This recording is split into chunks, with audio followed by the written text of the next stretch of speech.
There was a guy named Brandon, and he was good at soccer, but he wasn't good enough until he realized that he was playing the wrong sport his whole entire life. And immediately after he realized that, he locked in a $2.7 million contract and went pro. Once I heard about this story, it made me think, can most soccer players actually become professional NFL punters? Today, we're putting it to the test. Because after years of playing soccer, I thought, how hard could it really be? But what I found challenges everything we think we know about the athlete's ability to transfer their sports skill into another sport. But could that skill actually translate over into the NFL? What you're about to see is the unfiltered journey of a soccer player going into a whole new sport to see how good he really is with no prior knowledge and no prior experience. This is Soccer with Marat.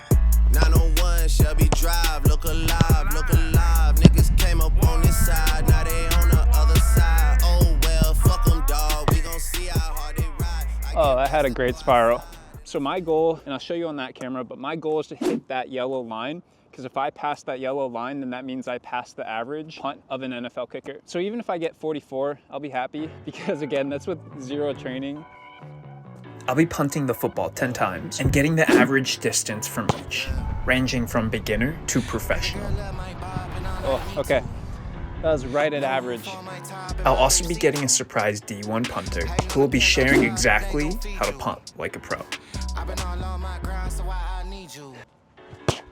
See, that was just oh my, okay. Now there's two factors when it comes to punting. One's hang time, how high or how long the ball hangs in the air, and the other is distance. I just calculated it, by the way, with the roll, and I don't know if rolls even count, but with the roll, it was 70 yards. That's pretty cool. Oh, that was bad. Okay, that was 40. I'll take it though. So I was just randomly punting, and then I saw Connor over here. I've been punting since about 8th grade, and I punt for the University of Connecticut right now. He's gonna be critiquing me on like 1 or 2 punts. I don't want to take too much of his time. Biggest thing with all punts is definitely just the drop and having a consistent drop that doesn't move, so then you can hit the ball on the right part of your foot and get it to spiral over like that. What Connor is referring to is right before the punter actually kicks the ball, meaning how precise can a punter be when he's dropping the ball right before the punt? If you drop it with the laces at the side, that'll allow for the ball to hit this part of your foot. I would just focus on having a drop that's slightly nose in and straight like that, and then dropping it on just the outer half of your knee. Okay. Oi. That was awful. It's not bad. Really? I mean, punting is tough, and just for a soccer player that's never done it, it's not. I've seen worse. Not only is the goal distance hang time, but it's also having a spiral to the ball. I didn't even think about that. So I feel like this might be a little bit harder than I thought. It's a lot better. Jeez.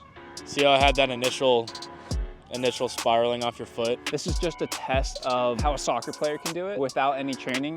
Now imagine if you actually get good training on it. It's pretty wild. But again, I think I just got to fix up the technique a little bit. It feels very weird to hold it like this, but if he's telling me to hold it like that, then that's how I should hold it.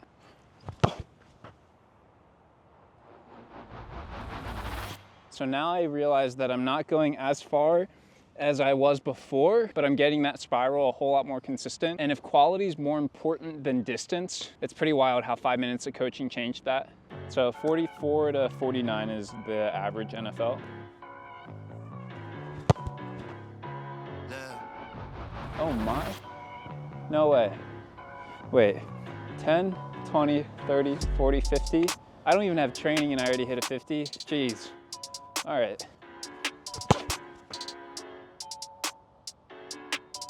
Oh, okay, that was right at average. Oh, but it's rolling though. I don't think my technique is that great. Hang time, I'm calling you out. Feel free to critique my technique, and we'll give it another shot in another video to see if I can go even further with quality training from quality people like Hang Time. Go check his channel out. He's super cool. All right, I gotta get the ball.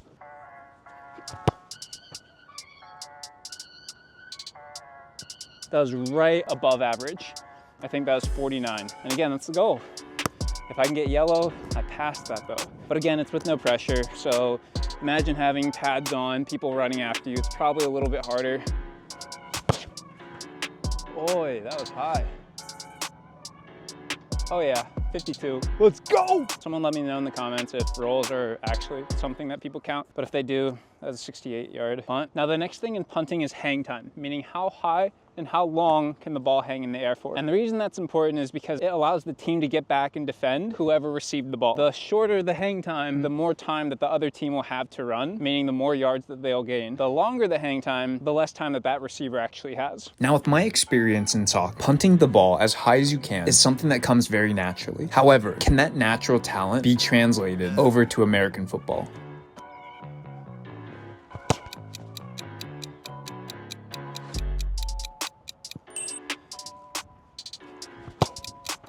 Oi, that had a ton of hang time.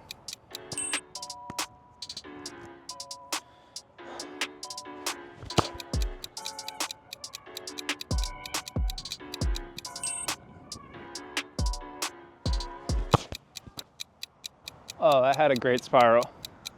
40 yards. All right, so don't tell him, but I'm gonna kick it how I was normally kicking it.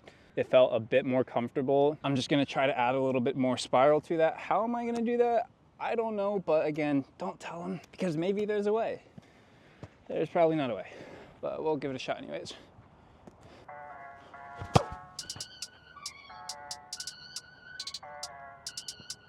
Damn, I felt that one. Okay, that was wild. I hit like a 50-ish yard, 52-yard field or a punt. I keep saying field goal. It had a ton of spiral, ton of hang time, and I held it how I wanted to originally. So maybe there's a clue to that as a soccer player, because we're used to something different and football players are used to hitting it at the sweet spot, but it also might just be luck. One thing I didn't take into account is how much it hurts. Hitting a soccer ball is round. Hitting this is a straight up point, daggering on your feet. One thing I watched is when you're holding it, some people hold it low if there's a lot of wind, and then other people hold it hip or rib high. And apparently, if you hold it, it should drop and come right back up instead of going like sideways. And this is kind of what I mean. So I think that's right. Oh, yeah, not that. Spirals there. And just like everything, punting is a skill, and a skill you can always keep working on and improving on. So this is currently gonna be the baseline with zero preparation, zero training. And I swear if I work out more, train more, and prepare more, I think I'd be able to improve a little bit. By the way, I just picked this up, and if you don't know what it is, this is called a field goal holder, and it's how American football kickers keep the ball propped up when training to kick field goals. Now, this was the baseline of a soccer player punting an NFL-sized football. But if you liked this video, I'll be making another video showing how soccer players compare to an NFL field goal kicker. So if you haven't subscribed, consider subscribing.